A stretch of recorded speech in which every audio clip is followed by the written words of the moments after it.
Orang bertanya-tanya, apakah Haaland mampu bermain di Liga Inggris dengan torehan gol 35 di Liga Inggris, liga yang dianggap paling kompetitif, liga yang dianggap paling sulit untuk striker mencetak banyak gol. Tapi Haaland di musim pertamanya dia langsung membuktikan bahwa dia bisa menaklukkan Liga Inggris.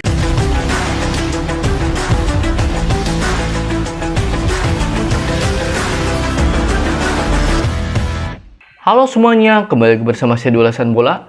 Di channel ini saya akan mengulas apapun tentang sepak bola.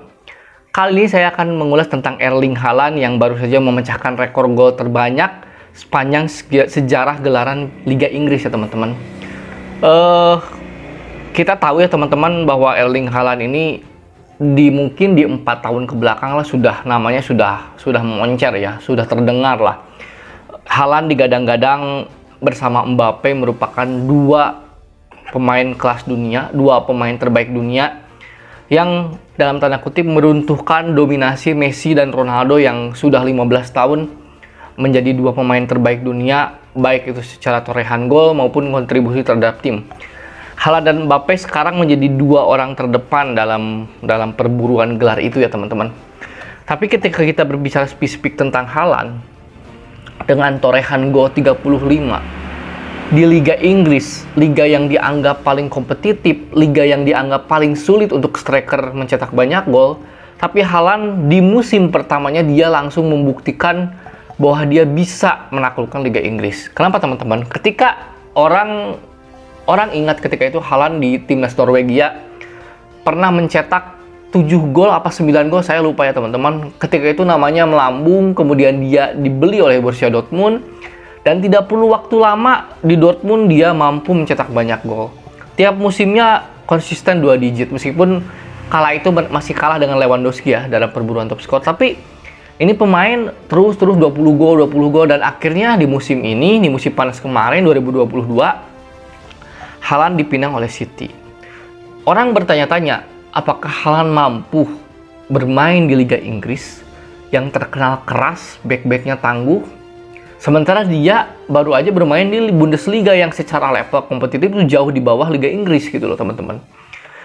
Kalau orang-orang bilang ini Liga Petani lah gitu istilahnya ya, pindah ke Liga Inggris, dan ternyata di musim pertama di pekan 33 Man City dia sudah bisa mencetakkan 35 gol. Masih ada sisa 5 pertandingan dia sudah mencetak 35 gol. Kita nggak tahu nih di pekan ke-38 dia sudah mencetak berapa puluh gol, saya tidak tahu. Tapi di pekan ke-33 dia sudah mencetakkan 35 gol. Ini prestasi yang sangat luar biasa, gila.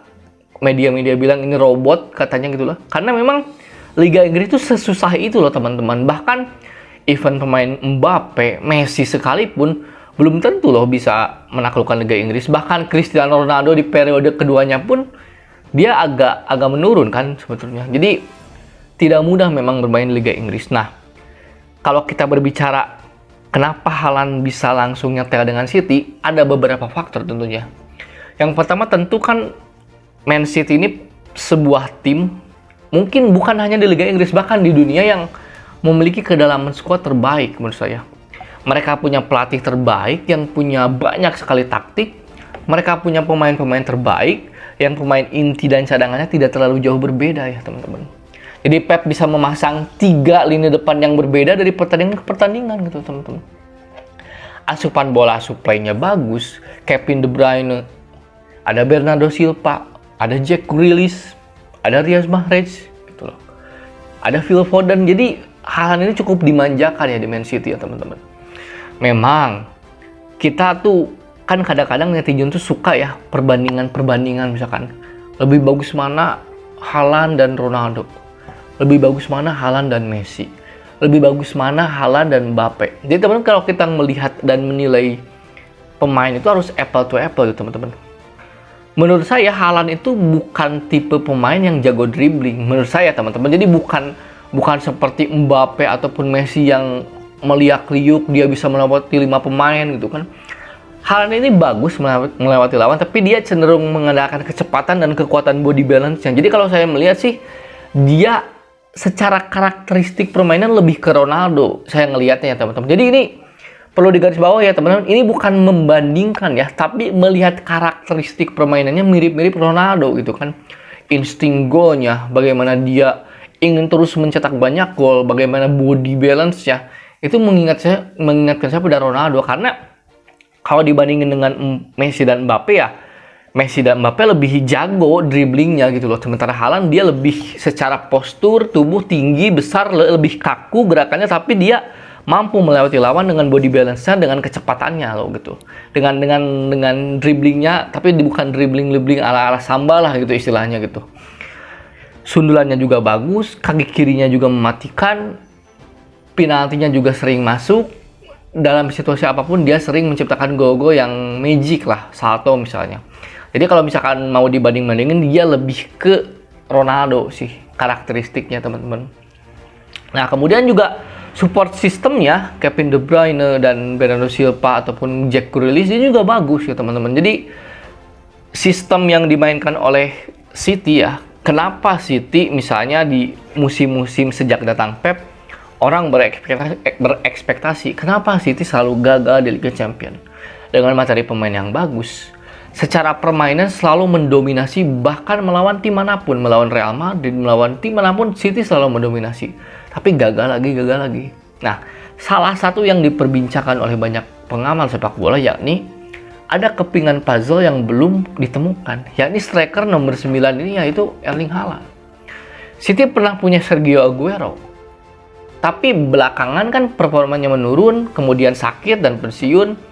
Tidak ada lagi sosok itu di City. Dan di masa kejayaan Aguero pun ternyata belum mampu membawa City pada kejayaan. Nah, Erling Haaland ini menurut saya merupakan kepingan puzzle yang ditemukan buat saya teman-teman. Karena apa? Ini seperti melengkapi susunan pemain atau taktik dari Pep Guardiola. Jadi ini kedatangan Haaland ini sudah cukup gitu loh. Apalagi ketika misalkan City gagal menjadi juara Liga Champions musim ini, buat saya sih akan berat City ke depannya untuk bisa juara lagi. Kenapa? Ini merupakan titik nadir, ini merupakan titik tertinggi Man City di era Pep Guardiola, baik itu secara hasil. Sekarang mereka terdepan, bisa meraih treble winner. Di Liga Inggris mereka peringkat 1 dan startnya juga masih bagus. Piala FA mereka final menghadapi Man United, kemudian di Liga Champions semifinal menghadapi Real Madrid, dan 3 kompetisi ini saya meyakini bahwa City sangat diunggulkan untuk bisa meraih treble winner gitu kan. Karena ini saat yang paling tepat gitu kan, di saat materi pemain yang paling lengkap. Tapi mungkin Haaland juga masih harus banyak membuktikan juga di usia 22 tahun, apakah dia bisa sekonsisten Messi dan Ronaldo.